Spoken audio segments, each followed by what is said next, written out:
Presidente Lula recebe pacote com ações de segurança para evitar nova bagunça, como do último dia 8. Jean Paul Prates é eleito novo presidente da Petrobras. Quantidade de pedidos de seguro-desemprego disparou no ano passado. Nova campanha de vacinação contra a Covid deve começar no mês que vem.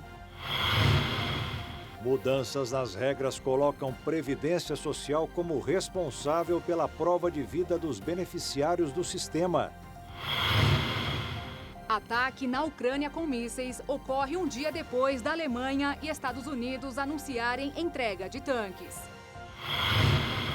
A atividade física funciona como grande aliada da saúde mental das pessoas. E uma britânica de 101 anos não abandona o balé para seguir em frente com tudo de bom na vida. Agora no Jornal das 22.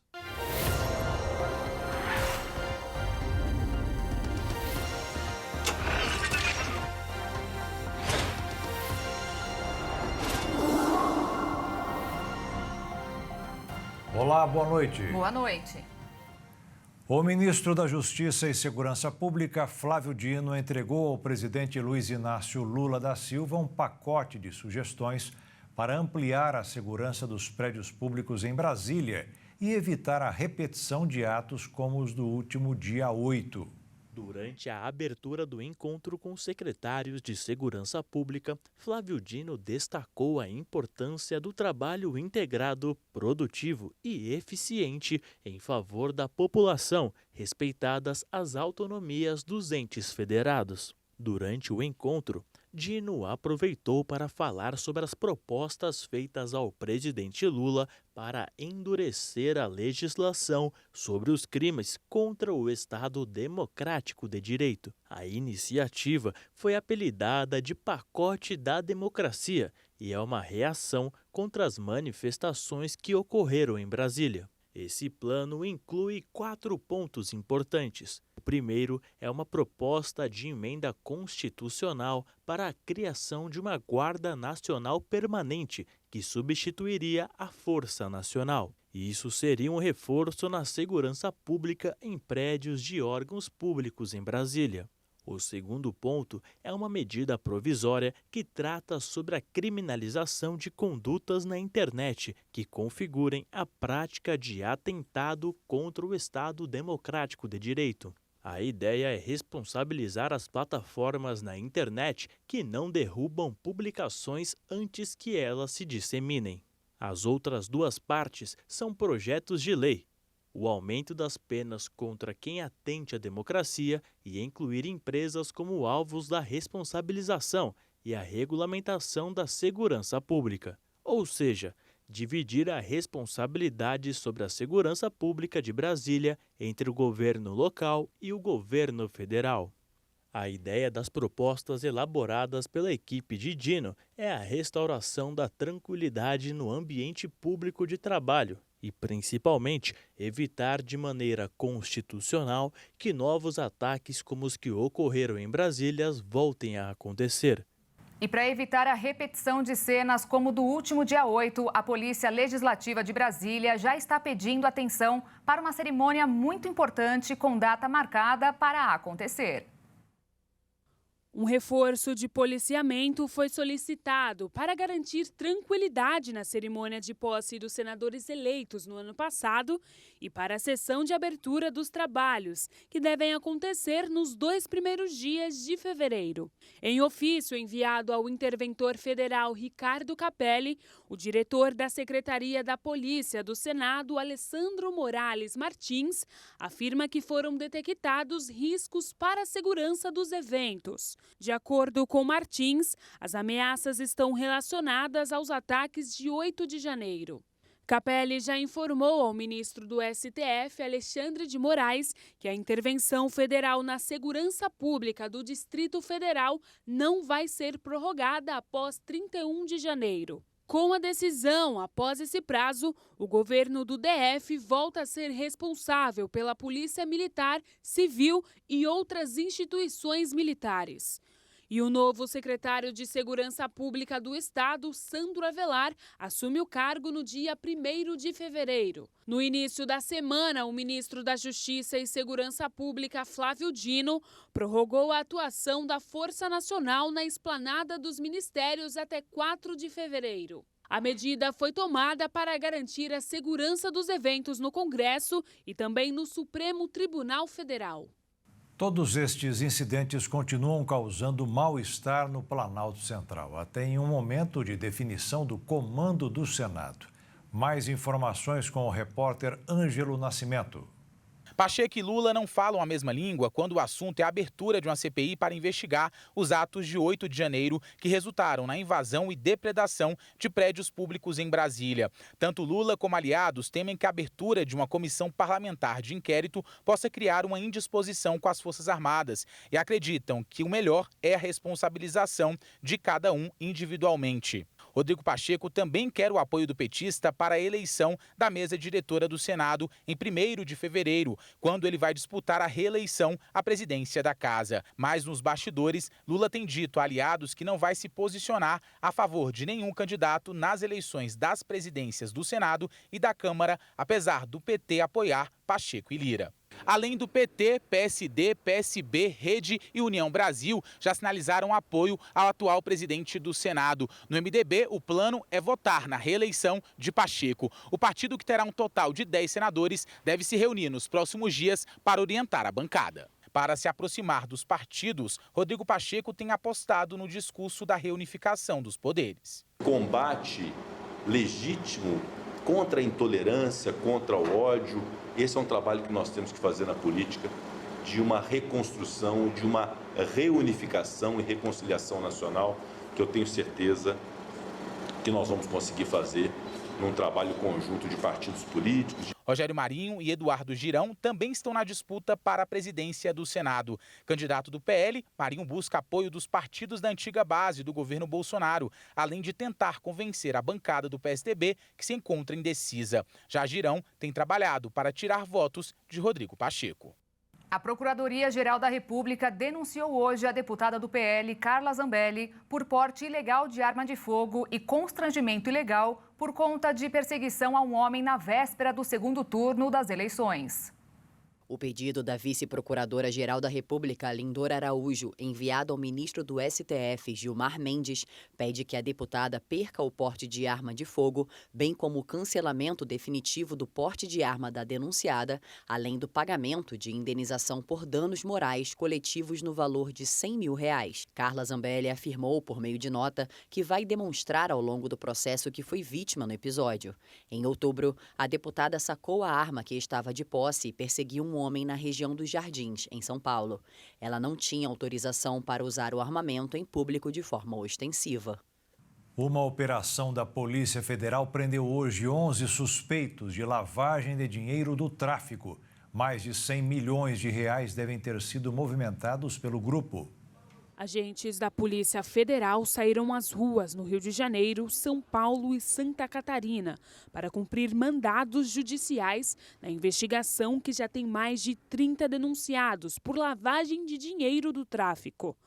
No Paraná, suspeitos tiveram bens sequestrados. O objetivo da Operação Fim do Mundo é desestruturar um grupo que movimentou mais de R$100 milhões.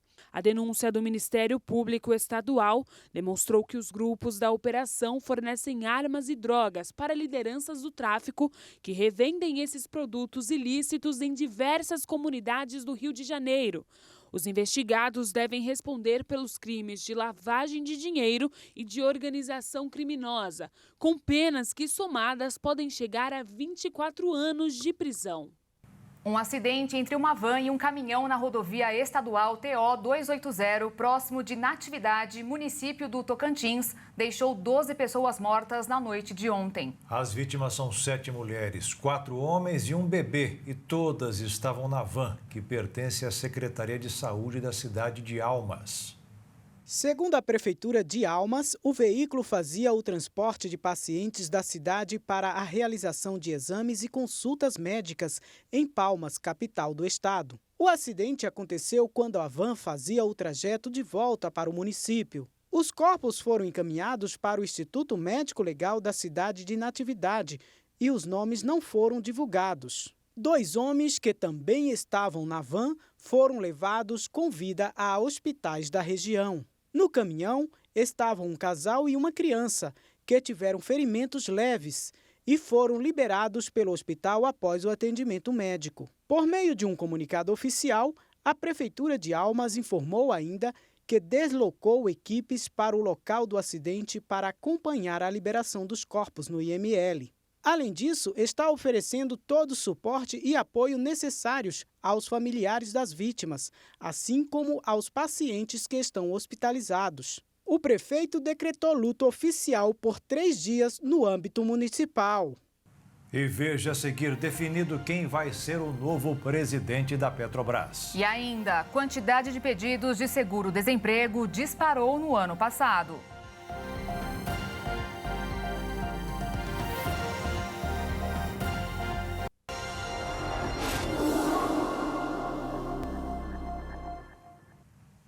O Conselho da Petrobras aprovou o nome de Jean Paul Prates para a presidência da estatal. A decisão foi unânime.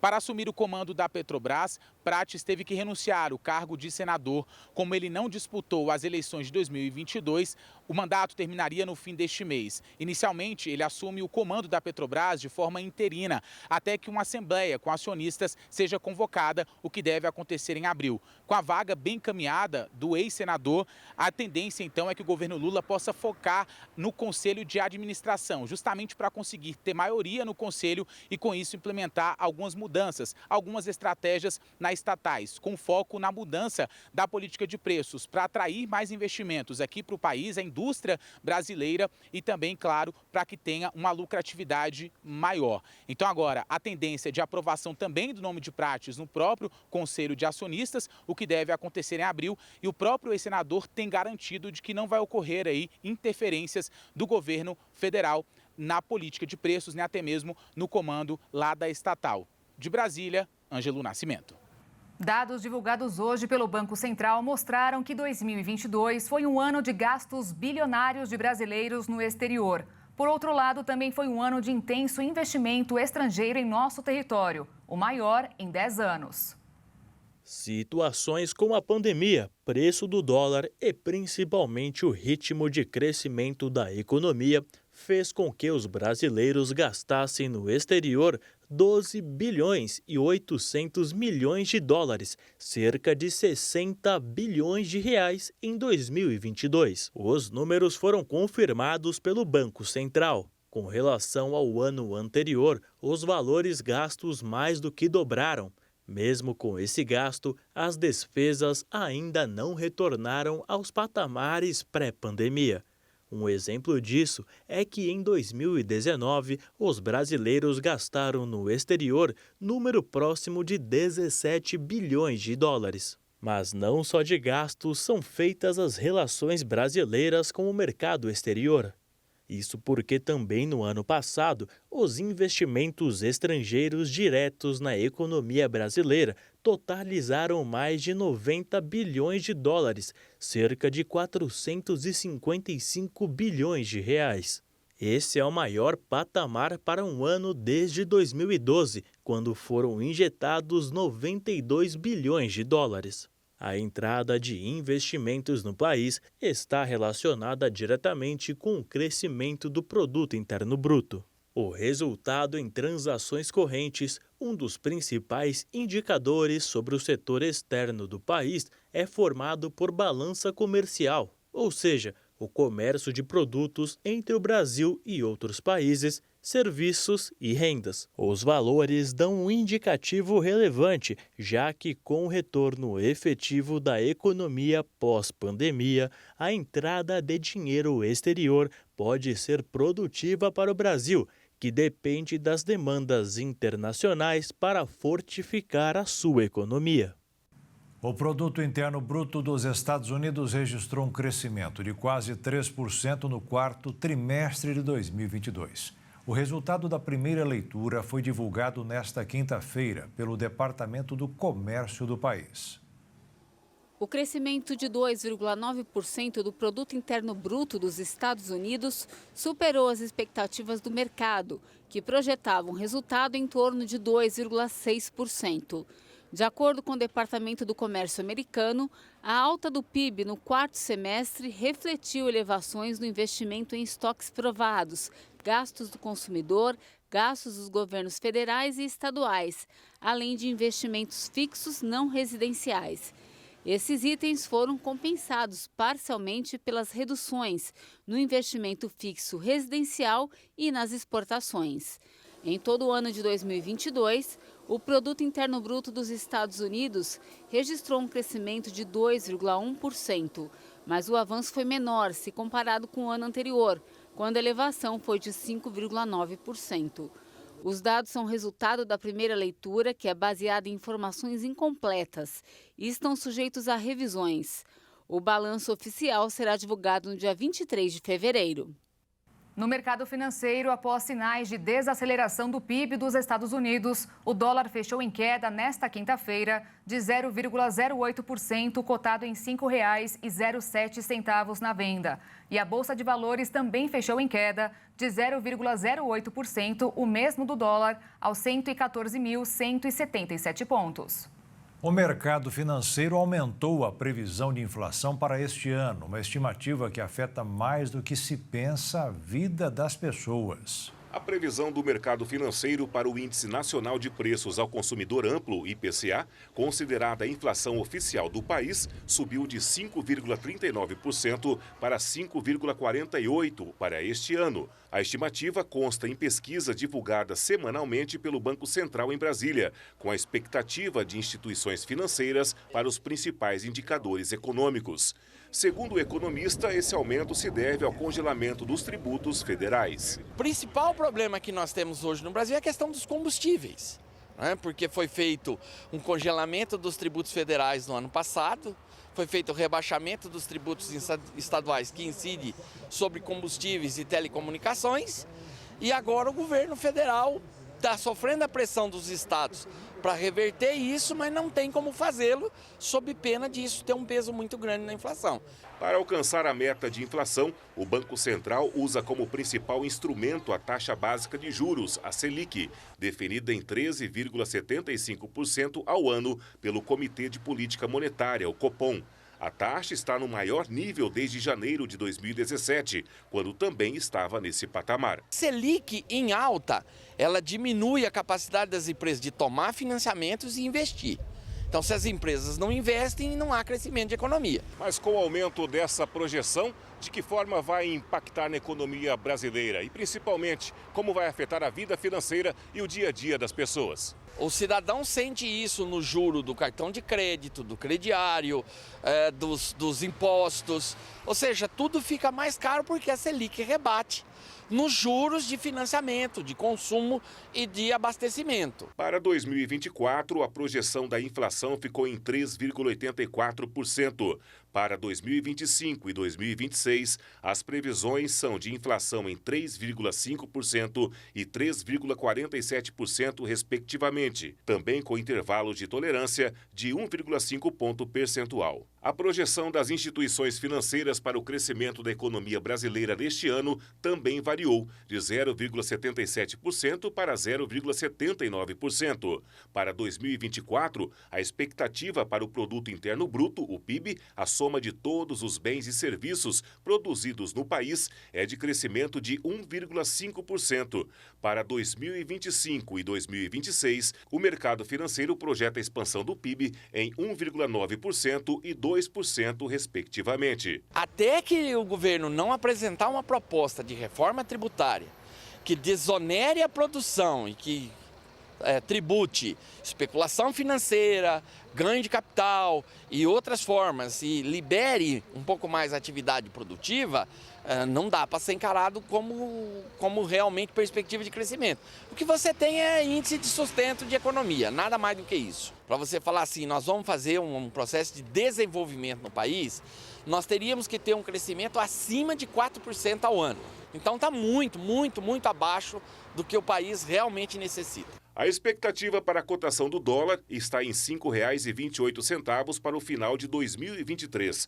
Para o fim do ano que vem, a previsão é de que a moeda americana fique em R$ 5,30. Nós temos um fator externo aí preponderante, que ainda é o conflito entre Ucrânia e Rússia, e isso impacta principalmente a produção de alimentos, porque você está tirando do mercado o quarto maior produtor mundial de grãos, que é a Ucrânia, e por conta disso, o principal problema da inflação no mundo, que é preço de alimentos, vai continuar persistindo.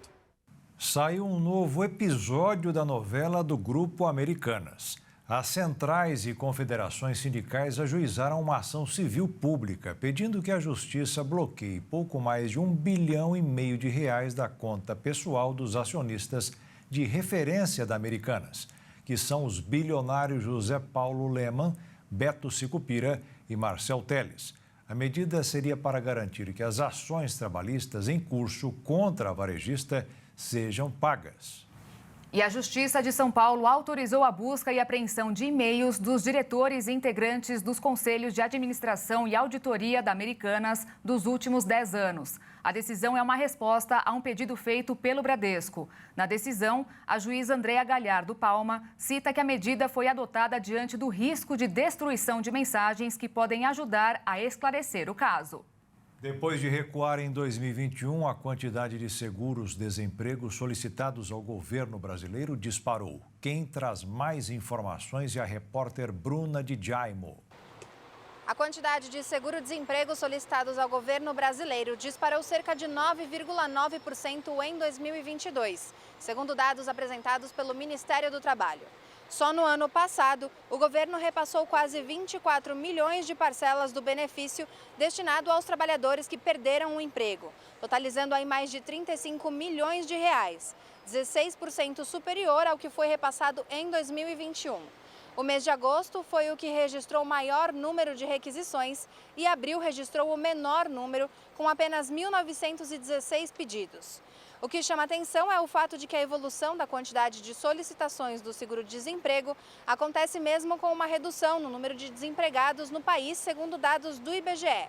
Quanto aos dados por faixa de renda, mais da metade das solicitações correspondem a pessoas que recebiam até um salário mínimo e meio. A quantidade de pedidos também cai quando a faixa de renda aumenta.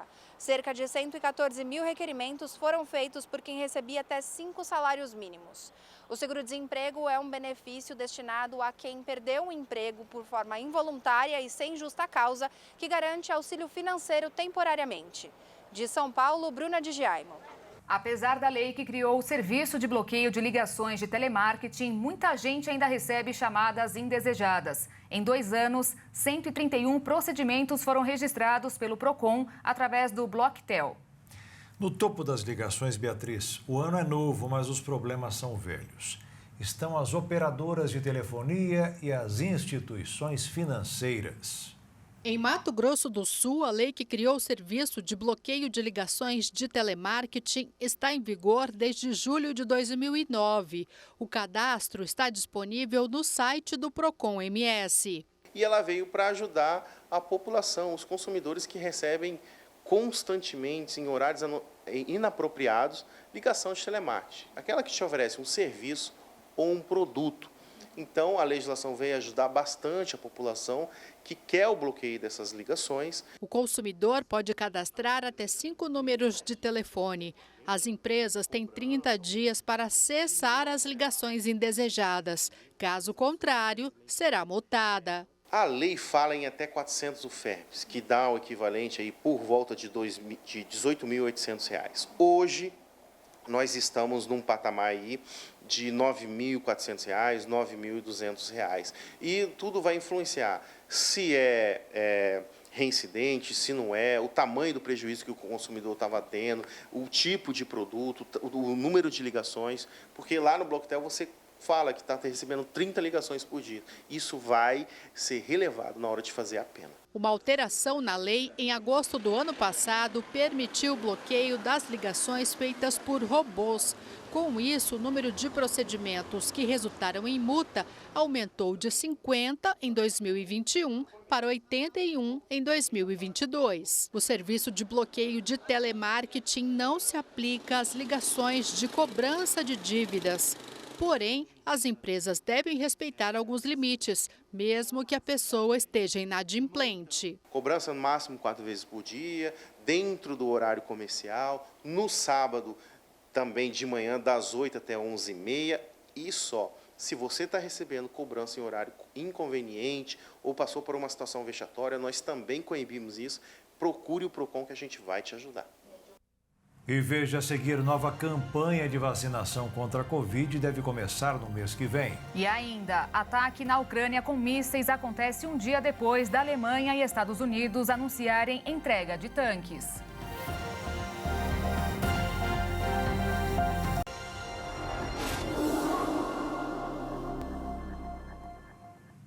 O Ministério da Saúde anunciou o cronograma de aplicação de vacinas bivalentes contra a Covid-19, que tem como objetivo ampliar a cobertura vacinal contra a doença e principalmente proteger os grupos prioritários.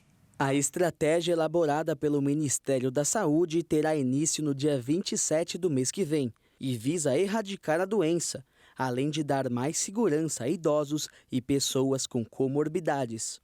As chamadas vacinas bivalentes contam com cepas atualizadas contra o coronavírus, incluindo a proteção contra a variante Ômicron. Na primeira fase, serão vacinadas pessoas a partir de 70 anos, imunocomprometidas, comunidades indígenas, ribeirinhas, quilombolas e que vivem em instituições de longa permanência. Na segunda fase, será a vez de pessoas de 60 até 69 anos. Já a terceira fase será destinada para gestantes e mulheres com bebês recém-nascidos. E na última fase será a vez dos profissionais de saúde. Embora o Ministério da Saúde espere começar a campanha no dia 27 de fevereiro, as datas do cronograma ainda não estão definidas e podem ser alteradas. O Ministério também pretende intensificar a vacinação contra a doença com vacinas monovalentes, que também oferecem ampla proteção contra a Covid. O dado alarmante para a pasta é que pelo menos 19 milhões de brasileiros não completaram o esquema vacinal contra a Covid-19, recebendo apenas a primeira dose e não estão completamente protegidos contra a infecção. Além disso, os dados do Ministério da Saúde apontaram ainda que 68 milhões de pessoas deixaram de receber a primeira dose de reforço, enquanto 30 milhões aptos a receber a segunda dose de reforço ainda não retornaram aos postos de saúde.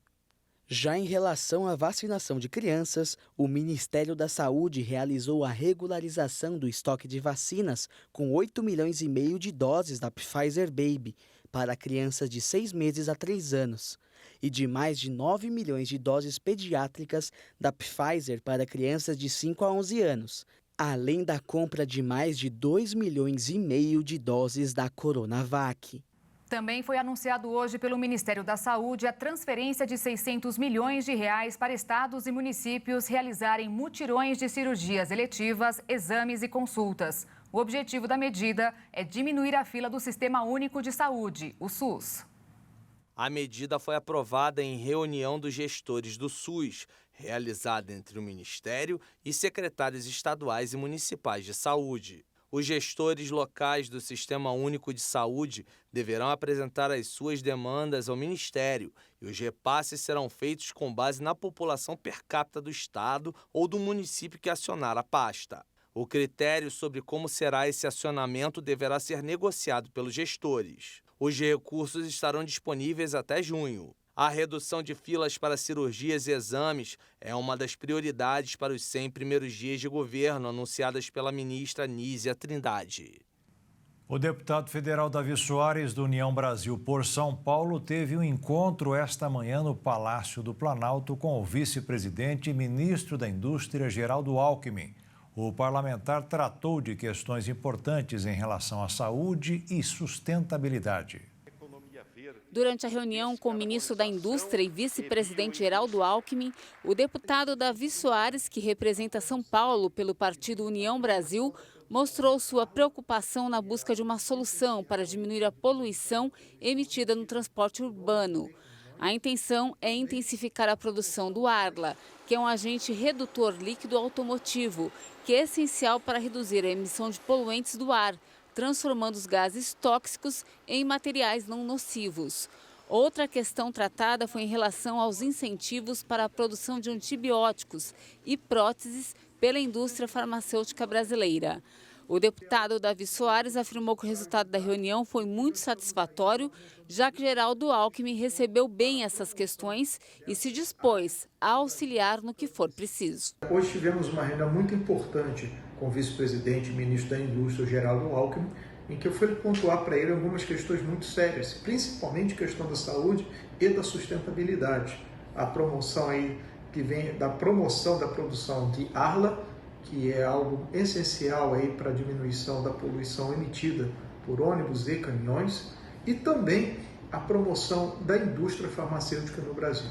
Há nichos ainda que precisam ser desenvolvidos, principalmente na produção de antibióticos, de próteses e de outros tipos que ainda estão aí de forma incipiente no nosso país. O vice-presidente recebeu de uma forma muito singela, se colocou à disposição para ajudar e já estamos aí já montando grupos de discussão para a promoção dessas áreas que o Brasil tanto precisa. Comer não é algo tão intuitivo assim para todas as crianças. Os bebês precisam ser ensinados a partir dos 6 meses de idade a se alimentar com comida. É a chamada introdução alimentar. E diferente do que a gente fazia antigamente, o ideal é evitar a famosa papinha batida no liquidificador. A partir dos 6 meses de vida, o bebê deixa de se alimentar exclusivamente do leite materno e passa para a fase da introdução alimentar. Esse período é importante para o desenvolvimento da criança, que começa a conhecer os alimentos. A introdução alimentar é o período, então, que a gente vai começar a oferecer o alimento para a criança, né? Que a gente precisa pensar que a criança nasce, 6 meses primeiro de vida dela, ela precisa ser alimentada de apenas leite. Então, a introdução alimentar é uma fase dos 6 aos 12 meses que, na verdade, a gente vai oferecer para esse bebê os alimentos, vai apresentar e vai ensinar, né, as texturas, vai apresentar os alimentos das mais formas variadas. A nutricionista explica que o uso do liquidificador deve ser evitado na hora de preparar o alimento e que os pais precisam respeitar a evolução da criança. O que a gente precisa pensar? É um bebê que está acostumado com líquido.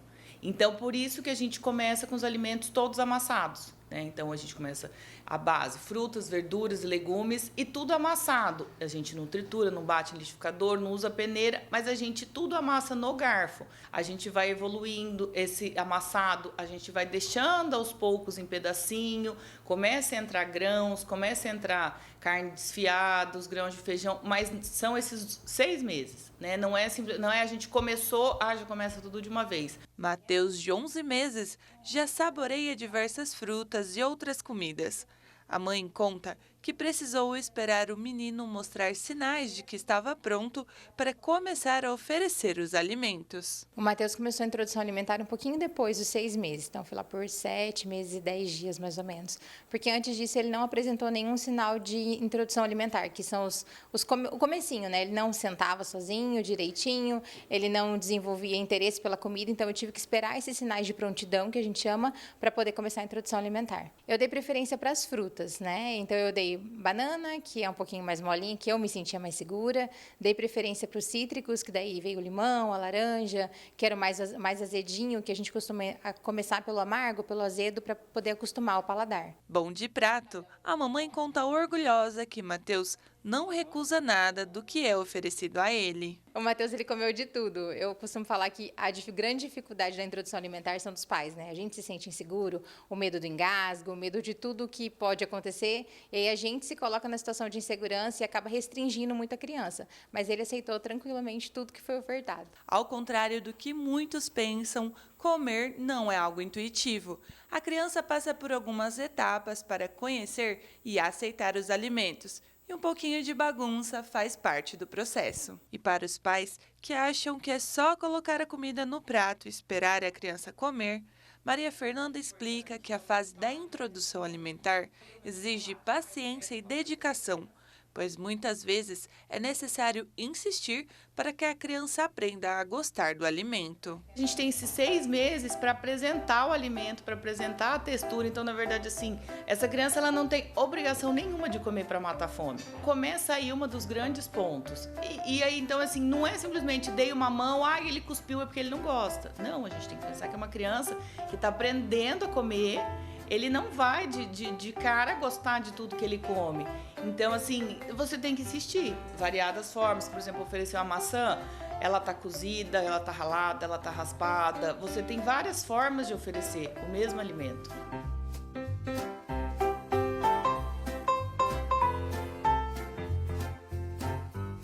E um dia depois das novas interferências diretas do Ocidente no conflito, a Rússia deu hoje uma dura resposta à Ucrânia. As tropas comandadas por Vladimir Putin utilizaram mísseis hipersônicos e deixaram mais civis mortos. Desde o anúncio dos países ocidentais na intensificação do apoio à Ucrânia com o fornecimento de tanques, os dias no leste ucraniano têm tido esses sons. Dessa forma, o embate entre as nações tem se resumido em artilharia pesada e bombardeios que ressoam pelas ruas de Bakhmut, o foco da batalha entre as forças armadas da Ucrânia e as tropas russas. Desde o fim do ano passado, a Rússia não obtinha vitórias tão importantes na região. Essa atual situação de vitórias de Putin abre espaço para que a Rússia volte a atacar Kiev, capital ucraniana. De acordo com autoridades militares da Ucrânia, cerca de 55 mísseis foram disparados em direção ao país e ataques com drones também foram registrados. Os ataques constantes deixaram 11 pessoas mortas e fizeram com que os moradores da capital ucraniana procurassem abrigo em estações de metrô para evitar que mais mortes por lançamentos de mísseis ocorressem. O novo ataque aéreo ocorre um dia depois de os aliados da OTAN confirmarem o envio de tanques. Porém, alguns especialistas entendem que esse novo envio de tanques e respostas russas podem ser estrategicamente para o fim da guerra. Seguindo uma lógica norte-americana, a ideia é escalar a guerra para desescalar. Ou seja, o envio de armas, tanques e mísseis fariam com que a Rússia também aumentasse o seu poder.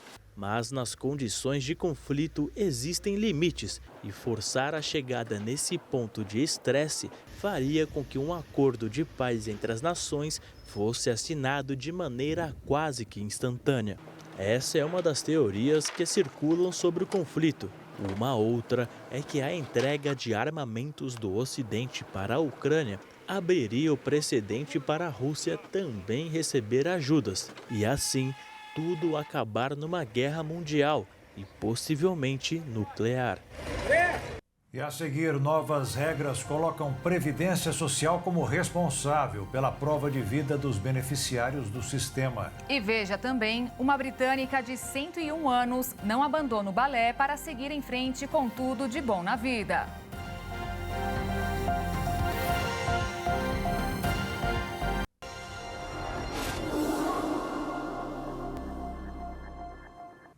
Foi assinada uma portaria que regulamenta os novos procedimentos do INSS. Uma das principais mudanças é em relação à prova de vida dos segurados.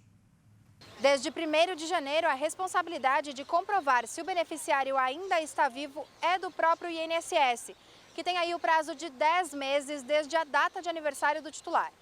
Caso o órgão não consiga fazer a comprovação, o segurado vai ganhar mais 2 meses para realizar a prova. E aí, nesse caso, o titular vai ser notificado pelo aplicativo Meu INSS, por telefone pela central 135 e pelos bancos para se identificar e informar o governo. Mesmo não sendo mais obrigatório para o beneficiário, a não ser depois do cruzamento de dados não revelar nada, a prova de vida pode continuar a ser feita pelo segurado.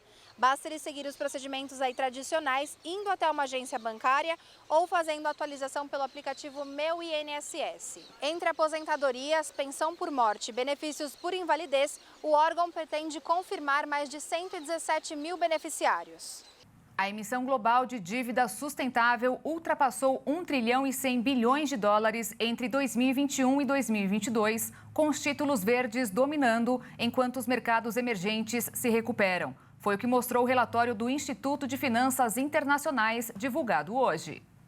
Com empresas e instituições financeiras sob pressão crescente de investidores para melhorar seus pilares ESG, a emissão de títulos para arrecadar dinheiro para projetos sociais ou relacionados ao clima ou vinculados às metas de sustentabilidade é uma opção cada vez mais popular. As vendas de dívida sustentável mais do que dobraram em relação ao ano anterior no primeiro semestre de 2021, para mais de 680 bilhões de dólares, perto do total de 700 bilhões de dólares emitidos durante todo o ano passado.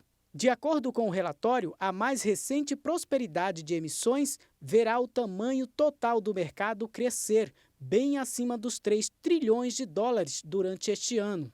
Os títulos verdes, que são usados para financiar projetos relacionados ao clima ou ao meio ambiente, representaram a maior parte de todas as novas emissões, com 35%, lideradas pela Alemanha, China e França. A emissão de títulos de sustentabilidade, que pode levantar recursos para uma série de projetos, aumentou para 90 bilhões de dólares nos primeiros 6 meses de 2021, com o dólar substituindo o euro como principal moeda de financiamento. Enquanto isso, os emissores de países em desenvolvimento precisam se atualizar. Os mercados emergentes ainda representam menos de 15% do universo da dívida sustentável. E dá para dizer que desta vez deu samba, depois que o cantor Seu Jorge enviou uma justificativa para registrar o filho, que nasceu no último domingo com o nome do ritmo musical. O caso foi parar na Justiça porque a responsável pelo 28º cartório de registro civil das pessoas naturais da capital paulista não aceitou emitir a certidão de nascimento por causa do nome incomum, que chegou a classificar de ridículo. Hoje saiu a decisão da Associação dos Registradores de Pessoas Naturais do Estado, diante das razões apresentadas que envolvem a preservação de vínculos africanos e de restauração cultural com suas origens africanas. Os pais e o menino samba já podem sorrir. A Justiça da Espanha ampliou até a próxima terça-feira o prazo para a defesa do jogador brasileiro Daniel Alves apresentar um recurso pedindo que ele responda em liberdade à acusação de agressão sexual a uma jovem em uma boate de Barcelona no fim de dezembro do ano passado. A decisão foi tomada porque, mesmo apresentando versões sobre o que aconteceu, Daniel Alves trocou de advogado. Janeiro é o mês de alerta para os cuidados com a saúde mental. E a atividade física é um dos grandes aliados para manter o equilíbrio da mente. Quando começa o dia, a gente já sente o peso da responsabilidade nas costas. Trabalho, estudo e tudo mais. No decorrer do período, lá pelas 6 da tarde, começo da noite, aí a situação fica mais complicada ainda. Parece que a gente está carregando uns 12 quilos nas costas. Já é comprovado. Contra essa rotina estressante do mundo moderno, a atividade física é uma baita aliada, principalmente para a saúde mental. O sedentarismo é a principal porta de entrada para mais de 80% das doenças que a gente conhece. Lucy tem 61 anos de idade, começou a praticar esporte quando tinha 40 anos. Hoje disputa maratona, corre 42 quilômetros. Sabe onde foi a última prova dela? Minha última maratona foi em Chicago. E a próxima, qual será? Com alegria, minha próxima maratona será em Boston, no dia 17 de abril. Tão experiente e tão jovem. Aos 74 anos de idade, Dona Elza corre 5 quilômetros 3 vezes por semana, além da academia, é claro. Ela começou a praticar esporte aos 69 anos. Então, queria evitar, né, de ficar diabética, problema de colesterol alto. Aí eu resolvi correr, ir para academia. Em 5 anos de atividade esportiva, muita coisa mudou. A gente fica mais ágil, né? Tem mais facilidade, canso menos e assim durmo bem. E a gente faz amizades novas também, é muito importante isso, né? No Brasil, o percentual de pessoas que praticam atividade física aumentou. Dados do Ministério da Saúde mostram que em 2009, 30% da população fazia exercícios no tempo livre. Em 2020, o percentual passou para quase 37%. Em Campo Grande, o percentual de adultos que praticam esporte é de 38,7%. Nós tivemos casos aqui de clientes que já deixaram de gastar aí, né, 400, 500 reais por mês e começou a investir numa mensalidade da academia. Deixou 100% do remédio de lado. Éder é educador físico há quase 20 anos.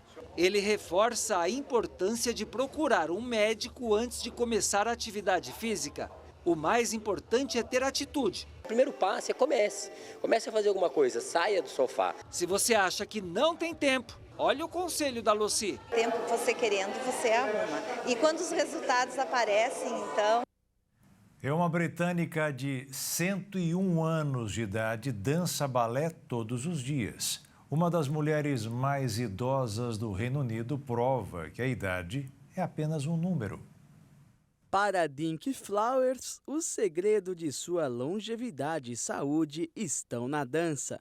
É assim que ela foge um pouco da rotina diária e encontra diversão. A paixão pelo balé começou quando a jovem senhora tinha apenas 3 anos de idade. Aliás, ela dançava profissionalmente, paixão que fez com que Flowers fundasse uma escola de dança. Além de cuidar de sua saúde, a professora centenária também ajuda pessoas necessitadas, dando aulas de balé e revertendo dinheiro para instituições de caridade. A vovó dançarina tem um filho e 4 netos, que sempre demonstram apoio e incentivo às suas práticas. Dinky já participou até mesmo de programas de televisão. Sua estreia foi há alguns anos atrás, quando tinha 98 anos de idade. No palco ela fez bonito, sapateando, dançando e o mais importante de tudo, sendo feliz. Dinky Flowers diz que só larga a dança quando morrer. A história de Flowers é mais um daqueles casos que mostram que o tempo passa, a idade chega, mas que a juventude vive para sempre. E as irmãs italianas gêmeas Francesca e Maria Ricciardi celebraram juntas 200 anos no começo da semana, 100 anos de cada uma. Os parentes das gêmeas, incluindo os 50 netos e bisnetos, celebraram o centenário com um grande bolo de aniversário escrito 200. Francesca disse que não imaginava que elas viveriam tanto.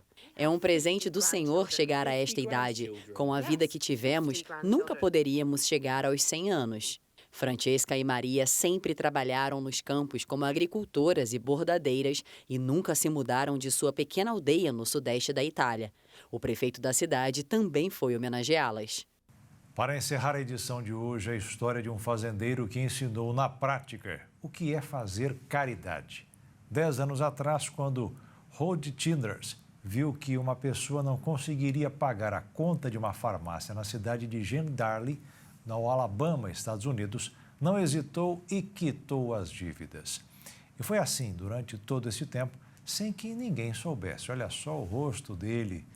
Todo mês ele transferiria dinheiro para saldar a conta dos mais humildes.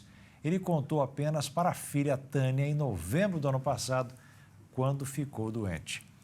Estava passando como herança a bênção da caridade. Agora, ele morreu, mas a filha prometeu seguir em frente, graças ao pai. E o Jornal das 22 termina aqui. Obrigada pela sua companhia, um ótimo fim de noite para você e nós te esperamos amanhã. Uma boa noite, fique na paz. Tchau.